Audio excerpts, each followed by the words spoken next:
Hi friends, welcome back to Mars tech zone YouTube channel. ఈరోజు వీడియోలో ఈ projects చేయడానికి నేను ఉపయోగించే టూల్స్ ఏంటో చూద్దాం. జనరల్గా ప్రాజెక్ట్స్ చేసేటప్పుడు ఇవన్నీ నేను యూజ్ చేస్తూ ఉంటాను. అంటే ఇవి మెయిన్ టూల్స్. అవి కాకుండా కాంపోనెంట్స్ వేరే ఉంటాయి.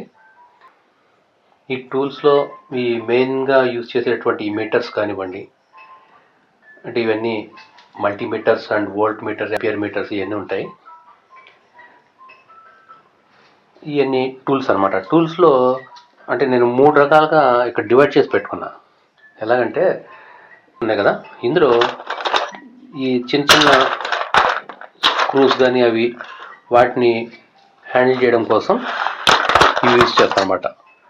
అంటే ఈ టెస్టర్ కానివ్వండి, ఇంకా బాగా చిన్న స్క్రూ, ఇటువంటి స్క్రూ డ్రైవర్స్ కానివ్వండి, చిన్న కాంపౌండ్స్ పట్టుకోవడానికి ట్వీజర్స్ అంటారు కదా, ఫోర్సెప్స్ ఇవి ఇటువంటి కానీ ఇవన్నీ ఉంటాయి అనమాట. అంటే ఈ చిన్న ఐటమ్స్. దాంతోపాటుగా ఒక చిన్న స్కేల్ కూడా ఉంటుంది, అంటే సర్క్యూట్ మెజర్మెంట్ కోసం ఈ స్కేల్. ఇంకా ఇందులో చూస్తే నీడిల్స్ కొన్ని ఉంటాయి.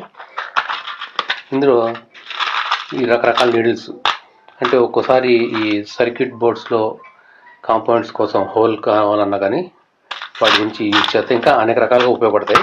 ఇవి అంటే ఇవన్నీ రెడీగా పెట్టుకుంటాం. ఎందుకంటే ఈ ప్రాజెక్ట్ చేయడం కోసం మనం స్టార్ట్ చేసిన తర్వాత పలానా కాంపోనెంట్ లేదు, ఈ టూల్ లేదు, ఆ టూల్ లేదు అని లేకుండా మ్యాక్సిమం అన్నీ కూడా మనం అందుబాటులో పెట్టుకుంటే ప్రాజెక్ట్ కరెక్ట్గా చేయగలం అనమాట. వీటికంటే కొద్ది పెద్ద టూల్స్ అయినటువంటి ఇవి ఉన్నాయి కదా, ఇందులో ఈ స్క్రూ డ్రైవర్ మీడియం సైజ్ అనమాట. ఈ స్క్రూ డ్రైవర్ కానివ్వండి, స్టార్ స్క్రూ డ్రైవర్ కానివ్వండి, ఇది జనరల్ మైనస్ స్క్రూ డ్రైవర్ అంటారు. అంటే ఇందులో ఈ 2mm, ఈ 4mm ఇలా సైజులు ఉంటాయి. అంటే అక్కడ ఉన్నటువంటి మన అవసరాన్ని బట్టి యూజ్ చేయొచ్చు అనమాట. ఇక్కడ ఈ మల్టీ బిట్స్ మనం చేంజ్ చేసుకోవచ్చు అనమాట. ఇది ఉంది కదా, ఈ బిట్ మనం అడ్జస్ట్ చేసుకొని ఏది కావాలంటే అది అటాచ్ చేసుకోవచ్చు అనమాట. ఇదొకటి. ఇంకా ఈ థ్రెడ్స్ అనమాట. ఈ వుడెన్ బోర్డ్స్ ఉంటాయి కదా, ఆ బోర్డ్స్లో హోల్స్ చేయాలన్నా ఇది ఉపయోగపడుతుంది. అలాగే ఇంకా ఇవన్నీ, అంటే ఇందులో ఒక పెద్ద సైజ్ స్కేల్ కూడా ఉంటుంది. అంటే ఆ లైన్ మార్క్ చేయాలన్నా కానీ ఈ సైజ్ స్కేల్ ఒకటి ఉంటుంది. ఇంకా ఈ మెజర్మెంట్స్కి ఆ థిక్నెస్, ఒకసారి కాంపౌండ్స్ థిక్నెస్ అడ్జస్ట్ చేయడం కోసం, ఈ లెవెల్ చూడడం కోసం ఇలా రకరకాలుగా యూజ్ చేస్తుంటాను. ఇవి కూడా అయితే ఇంకా ఈ పెన్స్, ఈ పెన్సిల్స్, మార్కర్స్ ఇవన్నీ ఇందులో ఉంటాయి. ఈ మీటర్స్కి వచ్చేటప్పటికి ఈ మీటర్స్, ఈ మల్టీమీటర్స్ అనమాట. ఇవి ఏసీ వోల్ట్ మీటర్స్. అంటే వేరే ప్రాజెక్ట్ ఒకటి చేయబోతున్నాను, దాంట్లోకి అవసరమైన అనమాట, అది చేస్తున్నాను. ఈ ట్రాన్స్ఫార్మర్స్ కూడా అంతే, హై వోల్టేజ్ మీద ఆ ట్రాన్స్ఫార్మర్స్, ఆ కంట్రోల్ బోర్డ్స్ చేస్తున్నాను. అయితే ఈ మీటర్స్ అన్ని అంటే ఆ మిల్లీ వోల్ట్స్ కూడా నేను మెజర్మెంట్ చేసే విధంగా సెట్ చేసుకుంటాను అనమాట. అదొకటి. ఇంకా ఈ హెవీ టూల్స్ అనమాట. ఇవి ఇందులో సాధారణంగా ఉపయోగం ఉండవు. ఒకసారి పెద్ద సైజ్ బోర్డు కానీ ఏదైనా అసెంబుల్ చేసినప్పుడు వాటికి నట్లు, బోల్ట్లు అవి టైట్ చేయాలన్నా, వాటికి ఒక యాంగులర్ అంటే బేస్, ఈ హ్యామర్స్ కానివ్వండి, వీటిలో ఇలా రకరకాలుగా ఉంటాయి అనమాట. అన్నీ కూడా అందుబాటులో పెట్టుకుంటే ఈ నోస్ ప్లేస్ అంటారు, వీటిని కట్టర్స్ అంటారు. ఇదొక టైప్ ఆఫ్ కట్టర్. అంటే కొన్ని రకాల అది రేకులై కట్ చేస్తాం అనమాట. షీట్స్, ప్లాస్టిక్ షీట్ కొద్దిగా థిక్గా ఉన్నాయి కూడా, వీటిలో కట్ చేయొచ్చు అనమాట.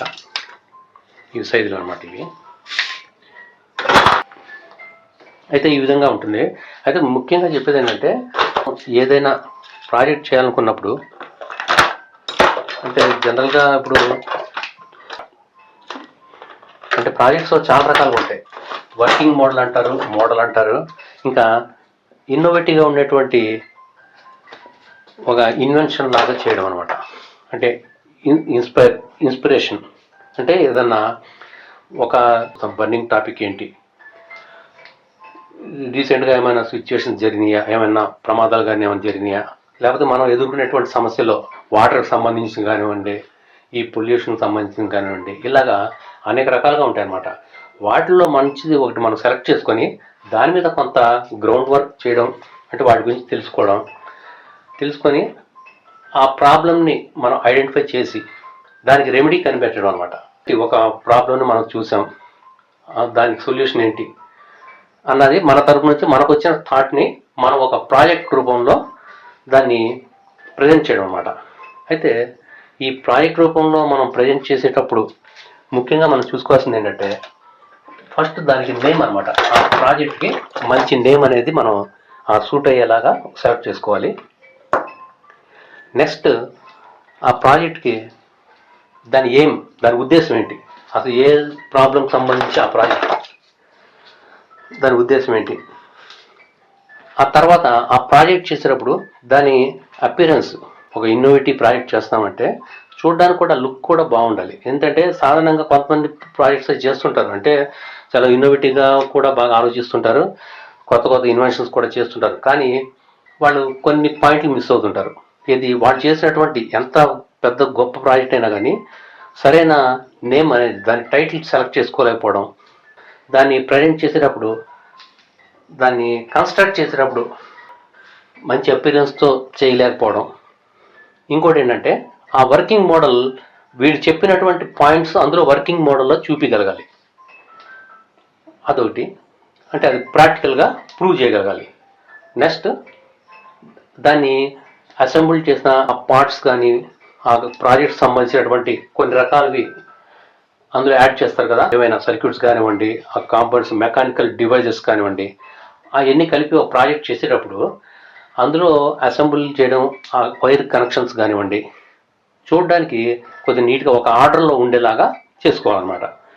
మనం ఎలా పడితే అలాగా వైర్లన్నీ, ఇప్పుడు సపోజ్ ఇదే ఉంది, ఈ వైర్లన్నీ ఇలా పెట్టేసి మనం ఎలా పడితే అలా పెట్టి ఇదే ప్రాజెక్ట్ అంటే చూడడానికి ఏంటంటే వర్కింగ్ ఉంటుంది, కానీ ఒక లుక్ సరిగ్గా లేదు. అదే దీన్ని ఒక కరెక్ట్గా ఒక క్రమమైన పద్ధతిలో దీన్ని కరెక్ట్గా ఫిట్ చేయడం, ఈ వైర్లన్నీ ఒక ఆర్డర్లో ఒక లైన్లో వెళ్ళడం, అలా చేస్తే చూడడానికి కూడా స్విచ్చెస్ ఇటు ఉన్నాయి, ఈ కాంపోనెంట్కి సప్లై ఇలా వస్తుంది, దీని సర్క్యూట్ ఇలా ఉంది, అలాగే మనం సపరేట్గా చెప్పగలగాలి. అదే ప్రాజెక్ట్ ప్రజెంటేషన్. దాన్ని పర్ఫెక్ట్గా చేసినప్పుడు ఆ ప్రాజెక్ట్కి ఇంకా తిరిగి ఉండదు అనమాట. ఆ ప్రాజెక్ట్ నెంబర్ 1 పొజిషన్లో ఉంటుంది. ఆ విధంగా ప్రాజెక్ట్ చేసేవాళ్ళు అటువంటి విషయాలన్నీ దృష్టిలో పెట్టుకొని చేయగలిగితే వాళ్ళకి వచ్చిన థాట్స్ ప్రకారంగా మంచి ప్రాజెక్ట్స్ కూడా అందించగలరు అన్నమాట. ఈ టూల్స్ గురించి చెప్దామని చెప్పి ఈ చిన్న వీడియో చేస్తున్నాను. ఇందులో ఈ లైటింగ్ కూడా ఎలా ఉందో చూసి నాకు కామెంట్ రూపంలో నాకు తెలియజేస్తారని చెప్పి నేను ఆశిస్తున్నాను. ఫ్రెండ్స్, ఈ వీడియో మీకు నచ్చినట్టయితే లైక్ చేయండి, షేర్ చేయండి, మా ఛానల్ సబ్స్క్రైబ్ చేసుకోండి, బెల్ ఐకాన్ కూడా యాక్టివేట్ చేసుకోండి. నెక్స్ట్ వీడియోలో మళ్ళీ కలుద్దాం. జై హింద్.